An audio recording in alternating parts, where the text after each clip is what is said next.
যুক্তরাজ্যের এক তরুণের নাম ইউসুফ ডার্বিশায়ার। যুক্তরাজ্যের অধিবাসী তিনি। ইসলাম গ্রহণের আগে তিনি ছিলেন মদ মস্তিতে মগ্ন এক ব্রিটিশ যুবক, কিন্তু এর মাঝেই তিনি পড়তে শুরু করেন মুহাম্মদ সাল্লাল্লাহু আলাইহি ওয়াসাল্লামের জীবনী। অবসর সময়ে তিনি মুহাম্মদ সাল্লাল্লাহু আলাইহি ওয়াসাল্লামের জীবনী পড়তেন। এভাবে মহানবী সাল্লাল্লাহু আলাইহি ওয়াসাল্লামের জীবনী পড়তে পড়তে ইসলামের প্রতি তার আগ্রহ তৈরি হয়। একসময় ইসলাম গ্রহণ করেন তিনি।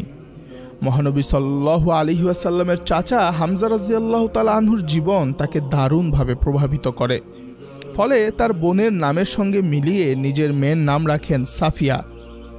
সামাজিক যোগাযোগ মাধ্যম ইউটিউবে প্রচারিত ইউসুফ ডার্বিশায়ারের ইসলাম গ্রহণ বিষয়ের সাক্ষাৎকারে লেখ্যরূপ তুলে ধরা হলো।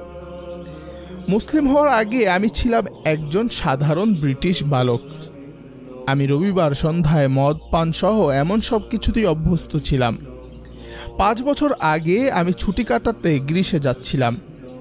আপনি যখন কোনো এয়ারপোর্টে যাবেন, আপনার ব্যাকপ্যাকে পড়ার মতো একাধিক বই থাকতে পারে, যা আপনি কোনো সুইমিং পুলের পাশে বসেও পড়তে পারেন। যদিও খুব বেশি পড়া হয় না, আমি ভাবলাম W.H. স্মিথের কোনো বই পড়ার জন্য নিয়ে যাব, কিন্তু মনের মতো কোনো বই পেলাম না। কখনো কখনো মানুষ না চাইতেও অনেক ভালো কিছু পেয়ে যায়। বই না পেয়ে ফিরে আসার সময় আমার হাতে লেগে একটি বুক শেলফ পড়ে যায়। বইগুলো তোলার সময় তার একটি বই আমার দৃষ্টি আকর্ষণ করে, বার্নার্ড রজার্সের দ্য প্রফেট মুহাম্মদ সাল্লাল্লাহু আলাইহি ওয়াসাল্লাম আ বায়োগ্রাফি। লাইব্রেরিতে বইটি প্রথম পৃষ্ঠা পড়ার পরেই আমার ভালো লেগে যায়। আমি দ্বিতীয় পৃষ্ঠা পড়ি এবং ছুটিতে পড়ার জন্য বইটি কিনে নিই। আমি বইটি পড়লাম, আমার মনে হলো আমার আরও জানা প্রয়োজন। সুতরাং আমি স্থানীয় একটি মসজিদে গেলাম, তাদের সঙ্গে কথা বললাম এবং জানার আগ্রহ প্রকাশ করলাম। মসজিদের ইমাম বললেন, সত্যি বলতে কি, ইসলাম বোঝার শ্রেষ্ঠ পথ হলো মুসলিম হওয়া। তখন আমি দ্বিতীয় কোনো চিন্তা না করেই শাহাদাত পাঠ করলাম। হামজা রাদিয়াল্লাহু তাআলা আনহুর জন্য ভালোবাসা। একজন নও মুসলিম হিসাবে মহানবী সাল্লাল্লাহু আলাইহি ওয়াসাল্লামের সাহাবীদের সঙ্গে নিজের মিল খোঁজা স্বাভাবিক, কেননা তারাও ছিলেন ধর্মান্তরিত মুসলিম। আমার মনে হয় রাসূল সাল্লাল্লাহু আলাইহি ওয়াসাল্লামের চাচা হামজা রাদিয়াল্লাহু তাআলা আনহুর সঙ্গে আমার মিল রয়েছে। ইসলাম গ্রহণের আগে ও পরে তার জীবনাচারের সঙ্গে আমি নিজের মিল খুঁজে পাই।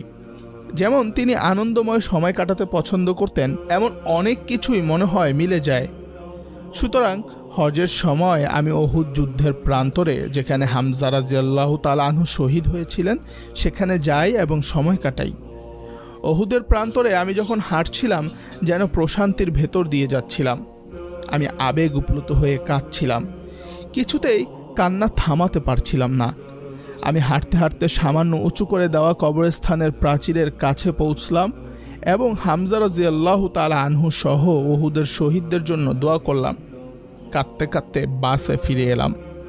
একজন জানতে চাইলেন কি হয়েছে। আমি বললাম, এখানে এমন একজন ছিলেন যার ভেতর আমি আমার প্রতিচ্ছবি খুঁজে পাই। তিনি বললেন, মুহাম্মদ সাল্লাল্লাহু আলাইহি ওয়াসাল্লাম যখন জানতে পারলেন তার চাচার সঙ্গে কি হয়েছে, তিনি কেঁদে দিলেন এবং অবিরাম তার অশ্রু ঝরছিল। আমি বললাম, তিনি হয়তো পরবর্তীদের জন্য কিছু রেখে গেছেন। এভাবেই হুজুর সাল্লাল্লাহু আলাইহি ওয়াসাল্লামের সিরাত পড়ে, সুরত পড়ে অনেক মানুষ মুসলমান হয়েছে। হুজুর সাল্লাল্লাহু আলাইহি ওয়াসাল্লামের জীবনীর মধ্যেই রয়েছে আমাদের জন্য এবং মানব জাতির কল্যাণের জন্য উত্তম আদর্শ। তাই আমাদের সকলের উচিত বেশি বেশি সিরাত পাঠ করা। আমরা অনেক গাফেল, আমরা পড়তে চাই না, আমরা জানতে চাই না, আমরা শিখতে চাই না। আমাদেরকে এই অজ্ঞতা এবং অলসতা থেকে বেরিয়ে আসতে হবে।